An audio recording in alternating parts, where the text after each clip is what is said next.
संजय दत्त की 1992 में रिलीज होने वाली फिल्म यलगार बॉक्स ऑफिस पर अपना जादू तो ना चला सकी, लेकिन इसकी शूटिंग के दौरान हदायतकार फिरोज खान ने अदाकार को अंडरवर्ल्ड डॉन दाऊद इब्राहिम से मुतारफ करवाया था।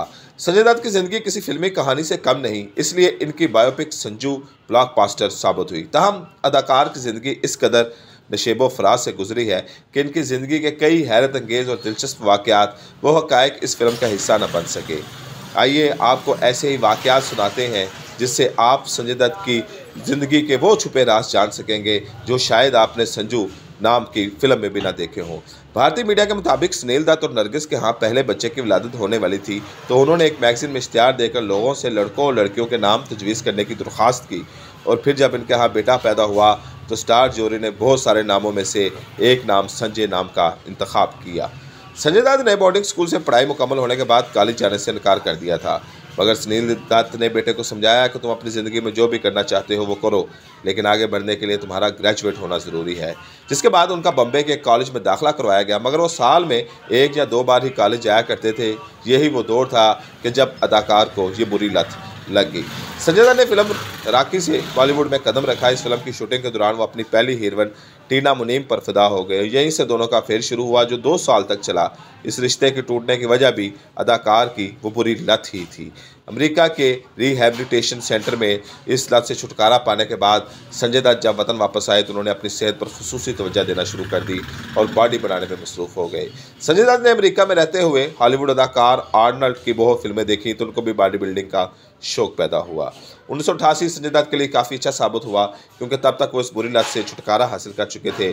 फिल्म नाम से उन्होंने एक बार फिर बॉलीवुड में ज़बरदस्त एंट्री की, लेकिन सबसे ख़ास एंट्री ऋचा शर्मा की थी, जिन्होंने अदाकार की ज़िंदगी तब्दील करके रख दी। ऋचा इस वक्त इंडस्ट्री में नहीं थी, दोनों में प्यार हुआ और अगले ही साल संजय दत्त और ऋचा ने अमेरिका में शादी कर ली। तमाम बेटी की पैदाइश के बाद ऋचा के ब्रेन ट्यूमर ने इनकी ज़िंदगी में तहलका मचा दिया।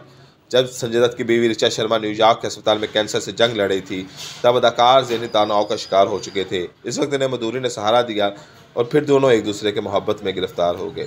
लेकिन फिर जब संजय संगीन इल्ज़ामात के बायस जेल गए तो मधुरी ने खौफजदा होकर उनसे राहें जुदा कर ली।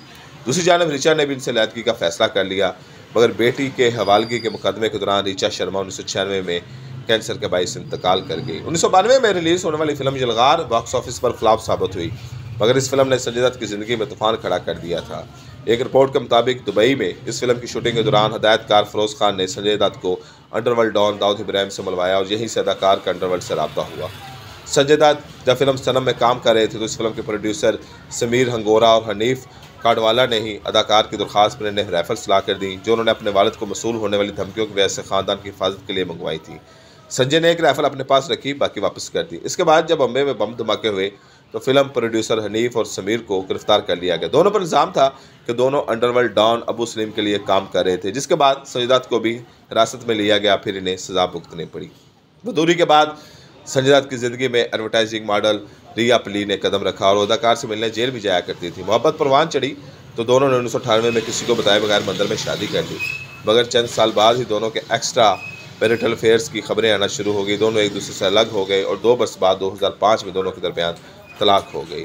अदाकार संजय दत्त ने अपनी फिल्मी कैरियर के दौरान 2 बार फिल्म फेयर अवार्ड अपने नाम किया। पहला अवार्ड इन्हें फिल्म वास्तव के लिए बेहतरीन अदाकार, जबकि दूसरी बार इन्हें फिल्म मुन्ना भाई MBBS के लिए बेहतरीन कॉमेडियन का अवार्ड दिया गया। मीडिया की रिपोर्ट्स में यह इंकशाफ हुआ है कि मुन्ना भाई के मरकजी किरदार के लिए शाहरुख खान पहली पसंद थे, जबकि संजय दत्त वो किरदार दिया जा रहा था जो फिल्म में जिमी शेरगिल ने अदा किया था। शाहरुख खान की जानिब से फिल्म रिजेक्ट करने के बाद संजय दत्त को मरकजी किरदार मिला और ये फिल्म इनके फिल्मी कैरियर में सबसे बड़ा टर्निंग पॉइंट साबित हुई, क्योंकि इस फिल्म ने रिलीज़ होते ही बॉक्स ऑफिस पर तहलका मचा दिया था। संजय दत्त की दूसरी शादी टूट फूट का शिकार हुई तो उनकी मुलाकात बॉलीवुड इंडस्ट्री में नई आने वाली अदाकारा मान्यता से हुई। संजय ने इन्हें फिल्म गंगा जल में आइटम सॉन्ग दिलवाया था। अदाकारा ने इंडस्ट्री में जदोजहद के दौरान लवर्स लाइक इस नामी एक फिल्म में काम भी किया, जिसमें मान्यता के कई बोल्ड सीन शामिल थे। जब यह बात संजय दत्त को पता चली तो उन्होंने फिल्म के सारे राइट्स खरीद कर मार्केट से फिल्म के तमाम CDs और DVDs हटवा दी।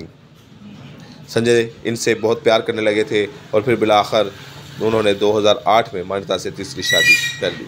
भारतीय मीडिया की रिपोर्ट्स के मुताबिक संजय दत्त अपनी ज़िंदगी पर बनने वाली फिल्म संजू में अपने वालिद सुनील दत्त का किरदार खुद अदा करना चाहते थे, क्योंकि इनका मानना था वो ये किरदार आसानी से कर सकते हैं। मगर राजकुमार हैरानी मुतमिन ना हुए, जिसके बाद उन्होंने इस किरदार के लिए आमिर खान को कास्ट करने का फैसला किया। मगर आमिर खान दंगल फिल्म के बाद बड़ी उम्र का एक और किरदार अदा नहीं करना चाहते थे, जिसके बाद उन्होंने मदद कर ली। इस तरह संजू दत्त में सुनील दत्त का किरदार पारेश रावल के हिस्से में आया।